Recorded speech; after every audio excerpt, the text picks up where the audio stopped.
வணக்கம். நான் Vijayakumar. ABN films YouTube channel மூலமாக பிறப்பும் சிறப்பும் என்ற இந்நிகழ்ச்சியில் மீண்டும் உங்களை சந்திப்பதில் மிக்க மகிழ்ச்சி. இன்றைய பிறப்பும் சிறப்பும் நிகழ்ச்சியில நாம பார்க்க போற திரைப்பட பிரபலம் யாருன்னு பாத்தீங்கன்னா, திரைப்பட இயக்குனர், தயாரிப்பாளர், நடிகர் என்ற பன்முகம் கொண்ட எஸ்.ஏ. சந்திரசேகரன் அவர்கள். எஸ்.ஏ. சந்திரசேகரன் அப்படின்னு சொன்னாலே தப்பு செய்யறவங்கள தண்டிச்சே ஆகணுங்கிற சட்டத்துக்கு உறுதுணையாக இருக்கும் இயக்குனர் என்ற எண்ணம் அனைவருக்கும் வந்தது. ஏன்னா அவருடைய படங்கள் அனைத்துமே சட்டத்தை மதிப்பதாக இருக்கும். சட்டத்துல சொல்லக்கூடிய தவறான விஷயங்களையும் சொல்லுவாரு, சரியான விஷயங்களையும் சொல்லுவாரு.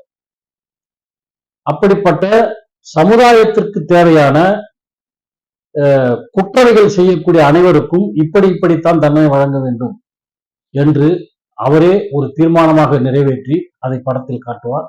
அது சிறப்பாகவே இருக்கும்.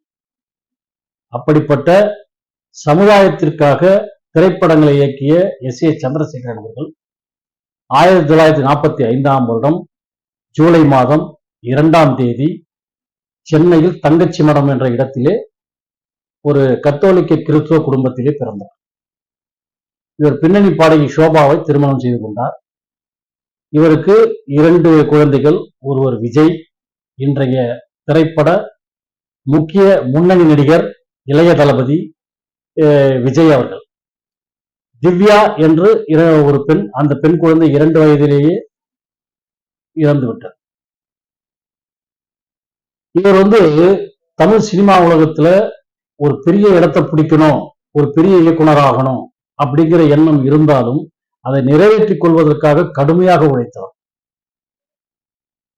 அதாவது இவர் நிறைய பேர்கிட்ட அசிஸ்டன்ட் டைரக்டரா வேலை செய்ய, இவர்கிட்ட அசிஸ்டன்ட் டைரக்டரா வேலை செஞ்ச நிறைய பேர் இன்னைக்கு பெரிய இயக்குநர்களா இருக்காங்க.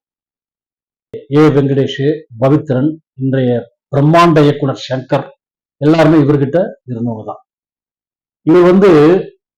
இவர் முதலாக அவள் ஒரு பச்சை குழந்தை அப்படிங்கிற மாதிரி ஒரு படம் எடுத்தாரு. அந்த படம் அவருக்கு பெருசா பேசப்படலனாலும் அவர் இயக்கின முதல் படம் தான். அதுக்கு அடுத்தபடியாக சட்டம் ஒரு இருட்டாரி படம் தான் இவரை தமிழகத்தில் முதன்மை இயக்குனர் பட்டியலில் கொண்டு சேர்த்தது. அந்த படம் மிகப்பெரிய பிரம்மாண்ட வெற்றியை அடைந்து இவருக்கு மட்டும் இல்லாமல் அந்த படத்தில் நடித்த விஜயகாந்திற்கும் ஒரு திருப்பு முனையாக அமைந்து கொடுத்தது சட்டம் ஒரு இருட்டாரி. அதுக்கப்புறம் இவர் சிவப்பு மல்லி, சிவந்த கண்கள், நான் சிறப்பு மனிதன், ரஜினிகாந்தையும் பாக்கியராஜையும் வைத்து ஒரு படம் பண்ணினார். இவர் இயக்கிய அனைத்து படங்களுமே சட்டத்தை நிலைநிறுத்துவதாகவே இருக்கும். குற்றவாளிகளை தண்டித்தே தீர வேண்டும் என்பது இவருடைய தீர்ப்பாக இருக்கும். சட்டம் அவர்களை மன்னித்து விட்டாலும் கடவுள் அவர்களை மன்னிக்க மாட்டார். ஏதாவது ஒரு வகையில அவர்களுக்கு தண்டனை கொடுத்துருவார் அப்படிங்கிறது இவருடைய எல்லா படங்களையும் சொல்லிட்டு இருந்தார். அதையே தான் சங்கர் அவர்களும் இன்று வரை பின்பற்றுகிறார். அவருடைய உதவியாளர் என்பதை 100% நிரூபித்துக் கொண்டிருக்கிறார். அப்படியானால் எஸ்.ஏ. சந்திரசேகரன் அவர்கள் சாதாரணமான ஒரு மனிதராக இருக்கக்கூடாது, சமுதாயத்தில் பிறந்ததற்கு ஏதேனும் ஒரு அர்த்தம் இருக்க வேண்டும் என்பதற்காகவே தன்னை அவர் உருவாக்கி கொண்டார். இவருக்கு அப்புறம் இவருடைய மகனை வளர்க்கணும்னு சொல்லிட்டு முயற்சி பண்ணாரு. அவருடைய மகனுக்காக ஒரு 10 படங்களை இவரே தயாரித்து இயக்கி இருக்கிறார். அப்படி தன்னுடைய மகனின் வளர்ச்சிக்கு முழுமையாக பாடுபட்டவர் எஸ்.ஏ. சந்திரசேகரன் அவர்கள். இவர் இன்னைக்கு நேத்தா கிடையாது, ஆரம்ப காலகட்டத்தில இருந்து அந்த சட்டத்தை எப்படி மதிக்கணும் அப்படிங்கிறத முழுமையா சட்ட புத்தகத்துல படிச்சு தெரிஞ்சுக்கிட்டாரா, இல்ல அனுபவ ரீதியா புரிஞ்சுக்கிட்டாரான்னு சொல்ல முடியாத அளவுக்கு இவருடைய படங்களை எல்லாம் அவ்வளவு ஆணித்தரமாக அனைத்து விஷயமும் சொல்லியிருப்பார். உழைப்பாளர்களுக்கு முக்கியத்துவம் கொடுத்திருப்பார். இவர் நிறைய படங்களை நடிச்சிருக்கிறாரு. இவர் இயக்கிய படங்களிலேயே சின்ன சின்ன கதாபாத்திரங்கள் வரும்போது அந்த கதாபாத்திரம் இவருடைய முகவரியை சொல்லக்கூடிய அளவுக்காக இருக்கும். உதாரணத்துக்கு நான் சிகப்பு மனிதன் படத்துல ரஜினிகாந்த் ஒரு கல்லூரி பேராசிரியராக இருப்பாரு. இரவு நேரங்கள்ல அந்த ஊர்ல சுத்த ரவுடிங்கெல்லாம் கொலை பண்ணிட்டு வருவார். அப்படி அவர் தான் கொலை பண்றாருங்கிறது யாருக்கும் தெரியாம இருக்கும். அதை கண்டுபிடிக்கிறதுக்காக ஒரு ஆளை வச்சிருப்பாங்க. அந்த சுச்சுவேஷன்ல ஹாஸ்பிட்டல்ல இருக்கக்கூடிய ஒரு குற்றவாளியை கொலை பண்றதுக்காக ரஜினி உள்ள ஒரு டாக்டர் வேஷம் போட்டுன்னு வர்றாரு. அப்ப எஸ்.ஏ. சந்திரசேகரன் அவர்கள் தான் அங்க கம்பவுண்டரா இருப்பாரு. அந்த ஒரு செகண்ட் அந்த இயக்குனருடைய முகவரியை அவர் பதிவு செய்திருப்பார்.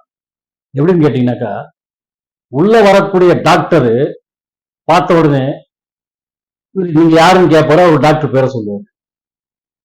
சொன்ன உடனே சரின்னு சொல்லிட்டு கையெழுத்து வாங்கி உள்ள வச்சுருவாரு. அவர் சொல்லுவாரு, அந்த டாக்டர் இன்னைக்கு லீவுன்னு எனக்கு தெரியும், நீ எதுக்கு வந்திருக்கிறன்றதும் எனக்கு தெரியும், நீ செய்ய போற காரியம் என்னன்னு எனக்கு தெரியும், ஆனால் அவை அனைத்தும் சட்டத்துக்கு புறம்பானதாக இருந்தாலும் சத்தியத்துக்கு கட்டுப்பட்டது, அதனால் நான் உன்னை விடுகிறேன்னு சொல்லுவார். அப்ப அவர் எந்த அளவுக்கு தன்னை பதிவு செய்திருக்கிறார் பாருங்க.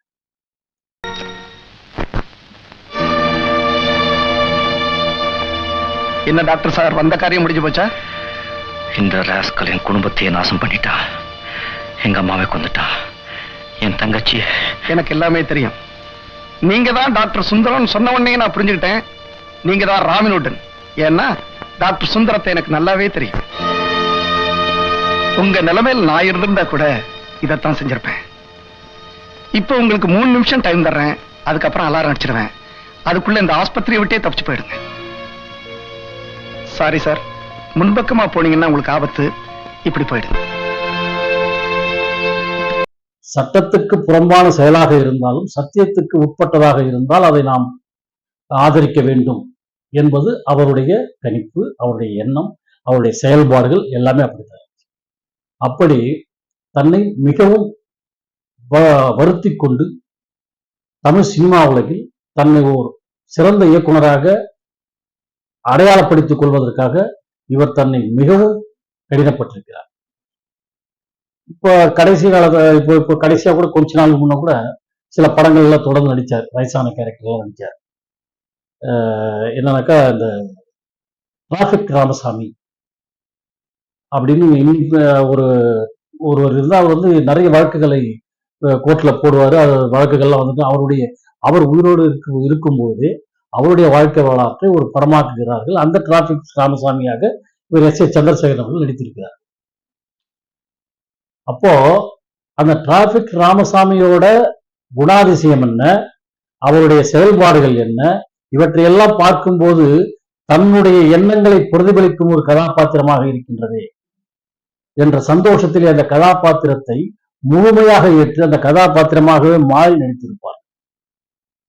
இப்படி எஸ்.ஏ. சந்திரசேகரன் அவர்களின் நடிப்பு, இயக்கம் அனைத்துமே மிக சிறப்பாக இருந்தது.